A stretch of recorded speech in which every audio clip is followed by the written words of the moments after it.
सुवर्णपुर जिला डुंगिरीपाली ब्लॉक इच्छापुर ग्राम सरस्वती शिशु मंदिर इच्छापुर ठारे सामूहिक मातृ सम्मेलन अनुष्ठित होईछि।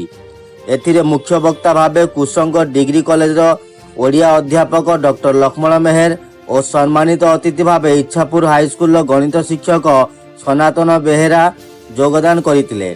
प्रधान आचार्य युवराज कुदेई अतिथि मानक परिचय प्रदान करथिबा बेले जुग्म संपादक निमाचरण शाह धन्यवाद अर्पण करथिले।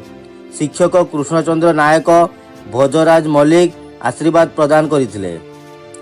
एथिरे 123 जन माँ माने योगदान करथिले। अक्षय गुरुजी मंच परिचालना करथिला बेले निमाई गुरुजी, टंकधर गुरुजी, सुशील गुरुजी, जयंती गुरुमा, ममता गुरुमा, बीणापाणी गुरुजी, गीता गुरुमा, हनीफा गुरुमा, संगीता गुरुमा, शोभानी गुरुमा सहयोग करथिले। देवगाँव जगन्नाथ धरुआ का रिपोर्ट, काबिल न्यूज ओडिशा।